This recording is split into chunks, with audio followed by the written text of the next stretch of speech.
Shalom, nous allons étudier Daf Lamed Aleph dans Masechet Psachin, nous reprenons à la fin du Daf Lamed Amoud Bet à la Mishnah. On nous parle ici d'un prêt d'un juif qui prête à un non-juif ou l'inverse. Et on va nous parler du statut d'un objet qui sert de remboursement éventuel. Si la personne ne rembourse pas, on utilisera l'objet comme remboursement. Et cet objet est du Chametz. Et donc la question c'est à qui appartient cet objet pendant la période de Pessah. Donc ici, la durée du prêt passe pendant la période de Pessah, et donc pendant Pessah, c'est un objet, Chametz, qui sera éventuellement utilisé comme remboursement. Et là, on n'a pas la distinction en fonction de qui est le prêteur, le juif ou le non-juif. Donc ici, c'est un non-juif qui prête de l'argent à un juif avec la possibilité de se faire rembourser avec du Chametz qui appartient au juif. On considérera qu'après la fête, ce sera un Chametz dont on pourra profiter parce que il sera considéré pendant la fête comme appartenant au prêteur qui est non-juif. Et à l'inverse, du coup, la logique inverse, quand c'est le juif qui prête au non-juif, eh bien, c'est le juif qui sera considéré comme étant propriétaire de ce Chametz qui servira éventuellement de remboursement. Chara Pesach, Asur, Be'ana. La Gemara va mettre de côté cette Mishnah et l'explication du cas pour parler d'une marloquette entre Abaye et Rava et la comparer à d'autres enseignements et entre autres à la fin avec celle de notre Mishnah. En tout cas, Idmar, il est dit maintenant, dans un cas similaire, Baal Chov, lorsque quelqu'un donc prête de l'argent et qu'à la fin il se fait rembourser par l'objet qui servait donc de remboursement éventuel. Est-ce que lorsqu'il va à la fin récupérer cet objet de remplacement, est-ce qu'il sera considéré comme étant son propriétaire depuis le départ ou pas? Marloket Abaye ve Rava. Abaye amar le mafra ou gove. Selon Abaye, sera considéré comme étant propriétaire à l'origine, avec toutes les conséquences qu'il y a. Et Rava amar mikanu laba ou gove. Selon Rava, pas du tout. On considérera que comme c'est maintenant que la personne n'a pas remboursé avec de l'argent liquide et que donc on utilise cet objet de remplacement, eh bien, c'est la raison pour laquelle il ne sera propriétaire qu'à partir de maintenant. L'Agma va nous expliquer que la conséquence, elle est pour un cas où il y a eu un changement de propriétaire entre-temps.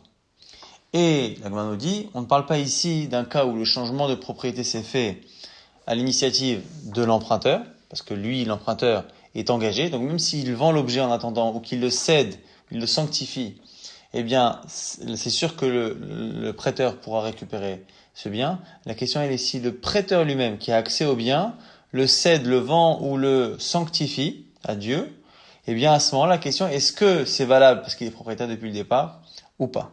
C'est ce que la Gemara va dire tout de suite. Kol echad eagdish vezavin love. Quand c'est l'emprunteur qui, entre-temps, donc pendant la période du prêt, le vend ou est magdish le sanctifie, Koulamal obligé et daté malvé vétarif. La question ne se pose pas. Il est évident que, puisqu'il est en train de céder ou de sanctifier un objet qui est déjà engagé à être éventuellement le remboursement de la dette qu'il a contractée, daté malvé ou parik, c'est sûr que le prêteur peut revenir et récupérer, racheter ou récupérer le Hekdesh. Comme c'est marqué dans une Mishnah là-bas au sujet justement du Hekdesh, Ditnan, Mosif, Od Dinar, ou peut-être un Chassim, où il rajoute un dinar et il rachète les biens qui sont Hekdesh. Donc la question ne se pose pas. Qui pligue à Marloket Abaye ve Rava? Est-ce que le prêteur qui récupère l'objet de substitution, est-ce qu'il en est propriétaire depuis le départ ou pas? Ça, c'est par rapport à un cas où ce serait lui-même qui aurait cédé ou sanctifié le bien en question. Qui pliquait des avines malvé lorsque c'est le prêteur lui-même qui entre-temps a vendu. Ve'akdish ou qui l'a sanctifié. Amar Abaye le mafra ogove, qui va des matas zimne, velo pareil, galamil tale mafra de mekara, beshute avakae, veshapir akdish, veshapir zavin. Dit Abaye, puisque au moment où on le rembourse avec cet objet de substitution, il est considéré rétroactivement comme étant son propriétaire depuis le jour du prêt, eh bien, ça veut dire que du coup, quand, pendant la période du prêt, il a cédé ou il a sanctifié, il l'a fait avec quelque chose qui lui appartenait, et donc ça a son effet. Alors, selon Rava, comme ça n'est qu'à la fin qu'il est réellement propriétaire, tout ce qu'il a fait avant n'a pas de valeur. Ravama, mikanu laba, hugove. La preuve de Rava, c'est quoi? Puisque l'emprunteur, jusqu'à la dernière minute de la période de prêt, pouvait finalement se débarrasser de son créancier en lui donnant du liquide, ça veut dire qu'en réalité, il n'a jamais été propriétaire de cet objet jusqu'au moment où l'emprunteur a effectivement avoué qu'il ne pouvait pas rembourser. Donc ça veut dire que que ça ne peut pas être quelque chose de rétroactif. Ishlaka Hashka Kakane. Donc maintenant qu'il le prend, c'est que maintenant qu'il en est le propriétaire. Donc on voit bien qu'on a trouvé un cas d'application de la Marlokat Abaye Verava. Est-ce que celui qui est payé, remboursé de son prêt par un objet de substitution, est-ce qu'il en est propriétaire depuis le départ? Oui, selon Abaye.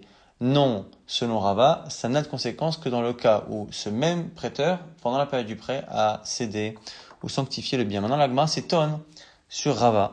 Pourquoi? Parce qu'il y a toute une halakha de Rava qui semble être basée sur le fait que lui aussi serait d'accord que ce serait rétroactif. Le cas est un peu complexe, en tout cas un peu étrange. Miyama Rava, est-ce que Rava a dit ça? Va Marami Machama, pourtant on a dit au nom de Rami Bachama et Rava va effectivement commenter. Alors c'est quoi? C'est un cas un peu particulier. Reuven chez Machar Sadeh li Shimon Bachariyut. On a ici Reuven qui est un vendeur.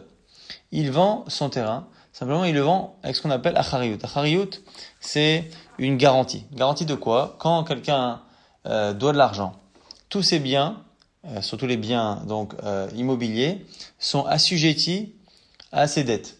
Donc ce qui veut dire que si la dette précède la vente, donc il va vendre son terrain quelque temps après avoir contracté une dette, un emprunt, et bien à ce moment-là, eh bien l'objet qu'il est en train de vendre, enfin le terrain qu'il est en train de vendre, est assujetti à cette dette, et donc il est possible que le créancier, dans quelques années, s'il n'arrive pas à se faire rembourser de Reuven, aille récupérer le terrain chez Shimon. Simplement, Shimon, quand il achète son terrain parfois, pour ne pas prendre de risques, préfère demander, au lieu de le payer moins cher, en impactant du coup dans le prix le risque qu'il a de perdre le terrain, il préfère demander le payer au prix plein et demander une achariyut, c'est-à-dire qu'il demande à son vendeur de lui vendre le terrain, et effectivement si un créancier vient récupérer le terrain, à ce moment-là le Reuven sera obligé de rembourser le prix que Shimon a dépensé pour le terrain. Donc c'est ça qu'on appelle Machar Sadeh li Shimon Bachariyut, il a vendu un terrain Bachariyut. Ça c'est la première chose. Ce qui rend le cas un peu plus complexe, c'est que le jour de la vente, Shimon ne paye pas le terrain. Au lieu de payer le terrain, il signe un document comme quoi il doit la valeur du terrain à Reuven. Donc, ce qui veut dire qu'on va avoir un engagement éventuellement dans les deux sens. On a un premier engagement certain, c'est Shimon, qui est l'acheteur ici du terrain, doit quoi qu'il arrive dans un premier temps payer son terrain. Et on sait également que si Shimon se fait récupérer le terrain par un créancier de Reuven, on sait que dans ces cas-là, Reuven aura à ce moment-là une obligation de dédommager Shimon en lui remboursant son argent. Mais pour l'instant, il n'a pas encore payé. Donc du coup, que se passe-t-il? Kafan alab milve, le prix même du terrain est pour l'instant sous la forme d'une dette. Au maître Reuven, et entre-temps, Reuven, le vendeur, meurt. Ce qui fait que ce sont maintenant les héritiers qui vont réclamer l'argent. Et que se passe-t-il?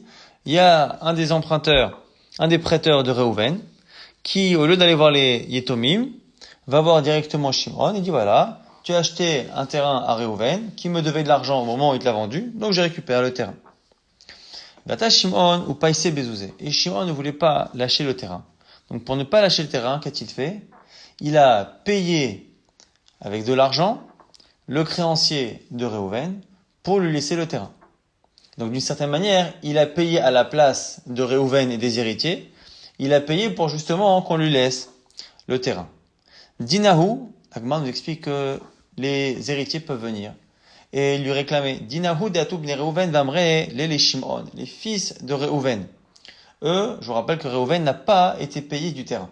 Donc les fils de Reuven, eux, s'attendent à ce qu'on leur donne l'argent du terrain, puisque à la base, on a dit que la vente s'était transformée en dette, puisqu'on n'a pas payé. Donc du coup, ceux-là demandent l'argent.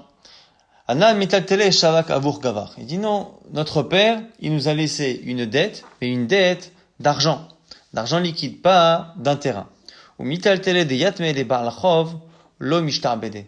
Et donc cette dette-là, elle n'est pas finalement liée au terrain. Et donc même si effectivement le créancier de notre père pouvait récupérer le terrain, eh bien ce que toi tu as fait de lui donner de l'argent, eh bien ça ne va pas finalement remplacer l'argent que tu nous dois. Il faut toujours distinguer dans les biens liquides et de l'autre côté les biens immobiliers. Un bien immobilier, effectivement, est assujetti aux dettes. Donc, les terrains que nous possédons, effectivement, un créancier peut venir les récupérer. Par contre, les biens liquides, et en l'occurrence ici, une créance, c'est censé être justement des biens liquides, cette créance-là, il ne peut pas la toucher. Donc, l'argent que tu nous dois, toi, Shimon, pour le terrain que tu n'as pas encore payé à notre père, cet argent que tu nous dois, c'est du liquide, et ce liquide-là ne peut pas être saisi par le créancier de notre père. Donc, du coup, tu as mal fait. Tu as mal fait. À ce moment, il fallait éventuellement lui donner le terrain, et à ce moment-là, nous, on aurait dû te rembourser le terrain, et toi, tu aurais dû nous le payer. Donc, on se serait bien sorti. Mais là, ici, ça ne marche pas. Donc, la Gemara nous dit que faire pour le Shimon. Parce que le Shimon, il est un peu gêné. Pourquoi?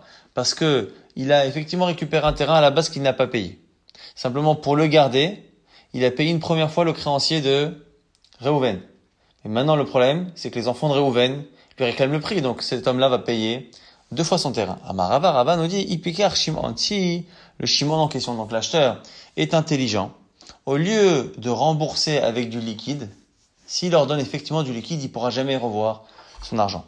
Makbeleo Ar'a. Au lieu de les payer avec du liquide, il les paye avec un terrain, avec le terrain en question. Et du coup, il les paye avec un terrain. Et comme du coup, je rappelle que Réhouven lui-même s'était engagé auprès de Shimon, que si un jour un créancier vient lui prendre le terrain, lui-même lui doit de l'argent. Donc il y a une dette, et ces dettes sont toujours attachées au terrain. Et donc s'il lui donne un terrain, il pourra, grâce au fait qu'un terrain est toujours lié justement aux dettes, récupérer le terrain pour justement cette dette. Il va dar gavela minayu, qu'est-ce qu'il pourra récupérer? Tamar Nachman, car Nachman dit yetomim shegavu karka bechovat avihem, des yetomim, donc des héritiers, qui récupèrent un terrain grâce à de l'argent ou à une créance que possédait leur père, eh bien, Baal Chov, Rosav et Goveota, Mehem, il peut y avoir un créancier du père qui vient le récupérer. Et donc, ce sera le cas ici. Donc ici, les héritiers vont récupérer l'argent que Shimon devait à leur père pour l'achat du terrain. Lui, il leur donne en argent. Et après, il dit, mais vous savez, votre père, il me devait à moi de l'argent dans le cas où on me prenait le terrain. Et donc, comme il me devait de l'argent, maintenant vous me devez cet argent, et donc il récupère le terrain. Tout cela, la Gemara ne le comprend que si on pense ici que c'est les mafréas. Iyamad bishlama les mafréas. Donc c'est Rava qui a conclu tout cela. Iyamad bishlama les mafréas au Gové. Si tu dis que selon Rava, eh bien, un objet de substitution appartient au prêteur depuis le départ. Alors du coup, amtu leachi, chosev et Gové ota mehen. La conclusion de Rava, qui dit que du coup, quand les Yetomim récupèrent un terrain pour la créance de leur père, quelqu'un peut venir le récupérer, ça n'a de sens. Que si on part du principe que ce que font les Yetomim, de récupérer le terrain, c'est comme si ça leur appartenait depuis toujours. Et donc au père, puisque la créance a commencé du temps du père. Keman, des Gabou Mechaim Davouran Dame. C'est comme si finalement c'était déjà dans la main du père depuis le départ. Et donc c'est pour ça qu'un créancier peut venir le reprendre. Et là il y a Marthe, Mikan Moul Abba ou Gové. Mais si tu dis que quand on prend un objet de substitution, on en est propriétaire qu'à partir de maintenant, comment c'est possible? Ça devient un bien qui est comme acheté par des Yetomim. Or les Yetomim, quand ils achètent un nouveau bien, on ne peut pas le leur récupérer. Comment c'est possible? Avec Eman Zavignat Menir, c'est comme s'ils venaient de l'acheter maintenant. Et on sait quoi? S'ils achètent des biens aujourd'hui, c'est évident qu'un créancier du pain ne peut pas le récupérer. Donc, l'Agma nous dit, toute cette histoire là-bas de Rava nous montre qu'a priori, on estime que lorsque on rembourse avec un bien de substitution, on en est considéré comme étant propriétaire depuis le départ, même selon Rava. Donc c'est étonnant parce qu'on a vu que Rava s'opposait à Abaye. L'Agma répond, non, Shane Atam, Namalo ki echidim shtabina les avuchon, mishtabena nami les Baal Chov des avuchon. C'est-à-dire qu'en réalité, on ne dit pas que c'était le bien du père depuis le départ. Simplement, c'est que on a vu que ce terrain-là, à la base, il y avait dessus une nécessité de le payer. Donc c'était la première créance. Et après, Réhouven lui-même s'était engagé à ce que si un jour on prend le terrain Shimon, lui-même le paye. Donc en fait, il y a deux créanciers, l'un après l'autre. Donc du coup, c'est comme si Shimon dit voilà, c'est vrai qu'il y avait des créanciers qui pouvaient prendre ce terrain, mais il y en a un autre de créancier, et c'est moi-même. C'est celui envers qui votre père s'est engagé de rembourser si quelqu'un lui prend le terrain. Donc je suis moi-même assujetti à cela. Et donc le terrain lui-même, il est effectivement dans un premier temps récupérable par les créanciers de votre père, mais il est aussi récupérable par un autre créancier de votre père, qui est moi-même, puisque moi-même il s'était engagé à me le rembourser. C'est pour ça que ça peut revenir à ce moment-là à Shimon, sans pour autant qu'on considère que depuis le départ c'était au père. Midé Rabbi Nathan, on apprend ça de Rabbi Nathan Netanya, c'est marqué Rabbi Nathan Omer, Ne'il enoché bechavero mané, bechavero, d'où on sait que si A doit de l'argent à B, et que B doit de l'argent à C, d'où on sait que finalement, on peut passer directement du dernier au premier. D'où on sait qu'on peut prendre de A et donner à C, Tamuloma, Venatan Asher, Hacham Lo. Là-bas, on le donnera à celui à qui il doit. On fait une déduction que des fois ça peut sauter une personne et donner au créancier du créancier. Et donc c'est comme ça ici que ce bien-là va retomber dans les miens de Shimon parce qu'il est lui-même, encore une fois, le créancier du créancier. Nan maintenant rapporte notre Mishnah et on va enfin essayer de la comparer avec la marloquette Abaye Veraba. Nochi shilva et Israël chametzo achar pesach muta bana. On a vu que un nochi, un non-juif qui a prêté de l'argent à Israël, avec du chametz comme possibilité de rembourser, après Pesach, on peut en profiter parce que ça appartient au nochi. Yama bishama lemafrea ogove, achi muta bana. Si tu dis que c'est parce que quand on rembourse à la fin, c'est considéré comme étant rétroactivement la propriété du créancier, comme à bailler, je comprends très bien. Et là, Iamart, Mikan ou là-bas au Gové, mais selon Rava, que c'est à la fin que ça appartient, c'est-à-dire que pendant Pessah, ça appartenait encore à l'emprunteur, donc aux Juifs, donc ça devrait être à Sobéana. Mutabana, Birchuta d'Israël Avakae, ça appartient aux Juifs. La Gemara dit, Achabuma Askinan, Keshir Hino Etzlo. Oui, non. C'est pas simplement, dans notre Mishnah, un cas où c'est une possibilité de rembourser, c'est un cas où vraiment c'est un mashkon, c'est un gage. Donc il est dans la propriété du non-juif et il peut se faire rembourser avec. Donc c'est pour ça que ça appartient au non-juif. Maintenant la Gemara se demande si la marloquette Abaye Verava n'est pas liée à une autre marloquette Tanaïm. Lima Ketanaïm, est-ce que ça vient à la marloquette Tanaïm suivante? Israël Shilva le Nochi al Chametzo. Un juif qui prête de l'argent à un non-juif, avec encore une fois du Chametz comme possibilité de remboursement. La Chara Pesach et non over. Après Pesach, il n'y a pas de problème sur ce Chametz. Mishum Rabbi Meir Amrou, over. Selon Rabbi Meir, il y a ici un souci. Donc, c'est le prêteur ici, c'est le Israël. Si le prêteur est un Israël, on a une marloquette. C'est pas un problème pour le Chametz, selon Tanakama. Et selon Rabbi Meir, c'est oui, un problème. Maïla behaka miflagé, n'est-ce pas que c'est exactement notre marloquette? Mar ça va les mafra au gové, ou Mar ça va mikanou là-bas au gové. Un des deux pense que c'est rétroactif, et l'autre pense que ça ne l'est pas. Donc, comme Israël c'est le prêteur, celui qui dit que c'est envers, donc Rabbi Meir dira que rétroactivement, c'était au prêteur, donc au Israël. Et celui qui dit que non, dira qu'on n'est pas envers. Là, il m'a dit pas du tout. Parce que regarde la fin. Si tu penses que c'est une histoire de Abaye Verava, les mafréa, pas les mafréa, dans le cas où c'est un juif qui emprunte à un non-juif, donc le non-juif qui prête, à ce moment-là, on devrait avoir les avis opposés. Vetisvara, Emma Sefa, regarde la fin. Aval Nochi Sheval Israël, quand c'est le non-juif qui prête au juif, à Chametzo, sur du Chametz, ça divra kol over. Selon tout le monde, c'est assaut. Or, selon ta logique, on devrait avoir les avis opposés. On devrait simplement dire l'inverse de ce qu'on a dit là-haut. Les mains d'Amaratam et non over. Celui qui dit que dans le premier cas, il n'y a pas de Issur, Acha, oui, il y aurait, envers. Et les mains d'Amaratam, envers, et dans le premier cas, celui qui dit que c'était Assour, Abémeir. Eh bien, ici, il dira Acha et non envers. Donc, tu vois bien que le cas de cette braïta, c'est différent. Et là, Acha, Abémeir, Askinan, Kegon, Shiri, Ino, Etzlo. Là-bas, c'est un cas, encore une fois, où il a fait un mashkon. Donc, la braïta, comme on a fait pour la Mishnah, parle d'un cas, justement, où il y a un mashkon. Et donc, finalement, le chametz est un gage. Et comme c'est un gage, c'est là qu'on a une marloquette dans le cas où le prêteur est juif, mais il n'y a pas de marloquette quand le prêteur est non juif. Pourquoi? Rabbi Yitzhak.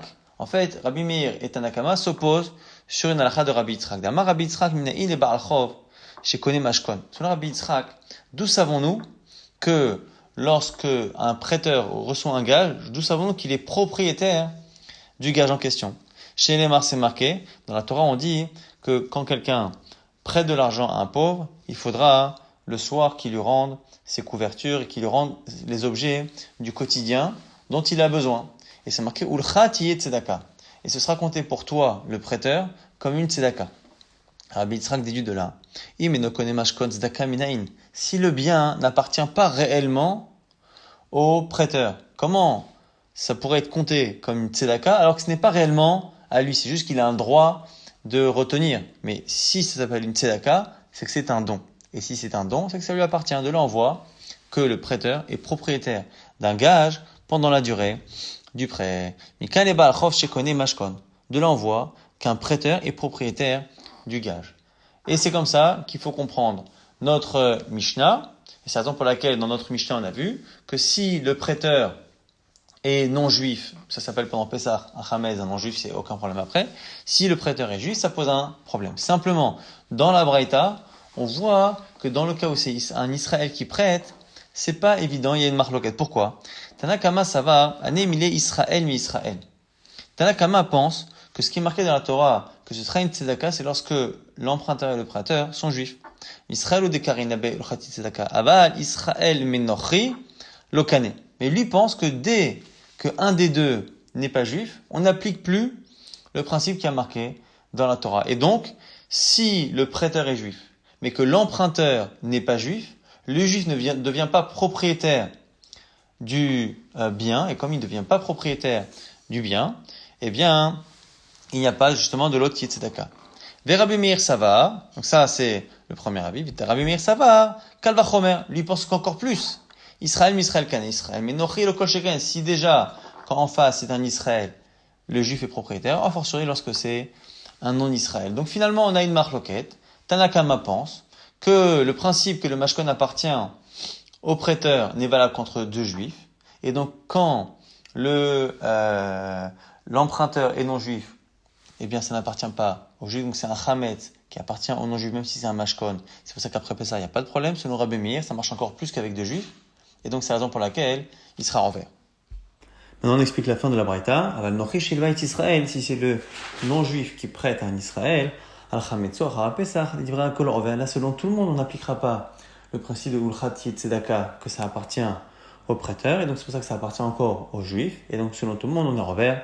Atam vadai nochi Israël lokan. Et c'est sûr que dans ce sens-là, il n'y a pas de kinyan. Donc c'est comme ça qu'on a expliqué la marloquette. Rabbi Meir Tanakama, indépendamment donc de la marloquette Abaye Verava, qui Abaye Verava parle simplement d'un bien qui sert de remboursement de substitution, alors que notre Mishnah et la Braïta parlent à chaque fois d'un mashkon, ce qui fait finalement toute la différence. Maintenant, la Gemara rapporte notre Mishnah. Le Nochi, on a dit qu'il prête de l'argent en Israël on a dit que c'est mutar ba'ana'a. Et là, on va avoir un problème, parce que Nehin a mis des rino et slow, même si on a vu effectivement que c'était un mashkon, c'est-à-dire qu'on l'a mis en mashkon chez la personne. Donc on vient de dire à l'instant que quand c'est le non-juif qui prête, eh bien le mashkon ne lui appartient pas. Et s'il ne lui appartient pas, il appartient au juif, donc ça devrait être assour be'ana'a. Ha'amart nochimi Israël lokane. Tu as dit qu'il n'y a pas de kinyan dans ce sens-là. Or la Mishnah nous dit que c'est mutar bana. Là, m'a dit lokasha. Il faut encore rajouter une précision. Ha de amarle me'arshav. Ha de lo amarle me'arshav. Est-ce que la personne lui a dit qu'il sera propriétaire me'arshav ou pas? Donc dans notre Mishnah, comme c'est un non-juif qui prête de l'argent, il faut que le juif, lorsqu'il lui laisse le mashkon, lui précise qu'il sera propriétaire rétroactivement. Donc comme il a dit tu seras propriétaire rétroactivement, là, ça applique finalement le din de ulchat tzedaka, non pas à cause du verset, mais parce qu'on a précisé dans le contrat que ce serait rétroactif.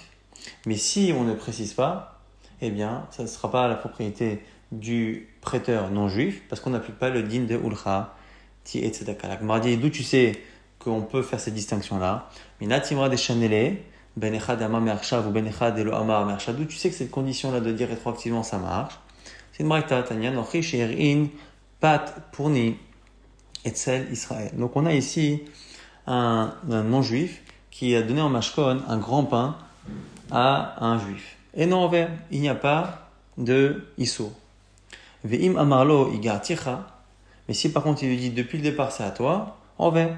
Et à ce moment-là ça appartiendra à un juif. Et donc du coup, ça appartient à un juif, donc on est envers. Maïshna recha, maïshna sepa. Pourquoi distinguer? Alors que les deux c'est un mashkon. Et là, là, shma mina shane echad amarle me'arshav. Tu vois bien que ça dépend justement de cette expression-là. Igarticha, ça veut dire que à la fin, ce sera à toi depuis le départ ou pas. Donc on voit bien qu'on a la distinction entre Me'arshav ou pas Me'arshav, Shmarmina, l'Agmara entérine cette distinction. Tanora Banana une Braïta Chanot chez l'Israël. On a un magasin avec de la nourriture entre autres Hametz et qui appartient à un juif. On met la haï et le magasin appartient à un juif, la marchandise aussi appartient à un juif. Vous parlez Nochim Yichnasim Lesham. Simplement les employés sont non juifs. Hametz chez Mitzasham Achara Pesach Asur Bana. Là on considérera que le Hametz qui se trouve là-bas sera problématique après la fête parce que le magasin et la marchandise appartiennent à un juif. Mais et évidemment qu'on ne peut pas les consommer. Pour aller Israël, maintenant l'inverse. Le magasin et la marchandise appartiennent à un non-juif, seuls les employés sont juifs. Là-bas, c'est autorisé à la consommation et encore plus à tout profit. Nouvelle Mishnah, on doit détruire le Chametz. Si maintenant le Chametz est enseveli sous des pierres d'un édifice qui s'est effondré, ça y est, ça s'appelle Bio Chametz, il n'y a plus besoin de vérifier. Rabben Shimon Megamel Omer, quelle est la quantité, on va dire, de gravat qui permet de dire que c'est Mevora? C'est lorsque le chien ne peut plus aller le récupérer. Dans la Gemara nous rapporte au Maraprizda qu'il faut quand même faire un bitoul. Un Maraprizda, c'est-à-dire que chez Vatel Bilibo, il faut dans son cœur quand même annuler Chametz, comme quand on fait le Bio Chametz, on fait quand même qu'un Chamira des Kabir Shouté, il faut également l'annuler dans son cœur. Tana maintenant nous dit Kama Chafissat à Kelev. Quelle est la quantité de gravat qu'on appelle Chafissat à Kelev dans la Mishnah? Un chien ne peut plus récupérer. C'est combien? Alors on a dit Shoshat Tfachim, 3 Tfachim, à peu près entre 25 et 30 cm. Maintenant, on va sortir un peu de notre sujet pour voir si on applique cette même mesure pour une autre halakha. Lorsque quelqu'un garde un objet, il est plus ou moins responsable de cet objet si on le lui vole. Et ça va dépendre du degré d'engagement qu'il a en tant que chômeur, mais ça va dépendre aussi de la facilité que l'objet a d'être volé. Quand on parle ici d'argent liquide, on a tendance à penser que c'est justement très facile à voler. Et donc du coup, le degré d'engagement du chômeur, de celui qui garde, est plus grand. Au point qu'on nous dit que pour l'argent, on sera toujours responsable du vol en tant que gardien, sauf si on l'a enfoui dans la terre. Et donc, du coup, chez cette halakha de Shmuel, la Gemara va se poser la question si enfouir, ça veut aussi dire 3 cm, 30 cm, donc 3 tfachim ou pas. Donc, Amalek Ravacha Bered Rav Yosef, il pose la question à Ravashi, Hadama, Shmuel, la halakha de Shmuel qui dit que ça fait menem shmira. On ne peut pas vraiment garder de l'argent et être un vrai gardien. Et là, Bekarka, sauf si on l'enterre. Mi Beinan Shoshat Tfachim, est-ce que là aussi il faut 3 tfachim ou pas? Réponse de Ravashi, non, c'est pas logique de demander 3 tfachim. Amalek Mishum Recha. Pour le Chametz, parce qu'on a peur qu'un chien il va récupérer, qu'après nous-mêmes on le récupère. Donc c'est lié à l'odorat du chien. Et donc c'est pour ça qu'il faut 3 tfachim de gravat pour que le chien ne récupère pas. Alors que là, pour l'argent, la seule chose que l'on veut, c'est que ce ne soit pas visible des voleurs, donc il suffit de l'enfouir. Velo ba shosha, il n'y a pas besoin de 3. Alors combien? Avec Kama, la Gemara conclut à Marapram bar papa. Mais Sicha Tefar. Donc Papa Misicha répond, enfin Rapram plutôt, le fils de Papa Misicha répond Tefar. Il suffit qu'il y ait un Tefar sous la terre pour que par rapport à la Shmira d'un Kesef Pikadon, on soit dispensé dans le cas où les voleurs l'ont pris.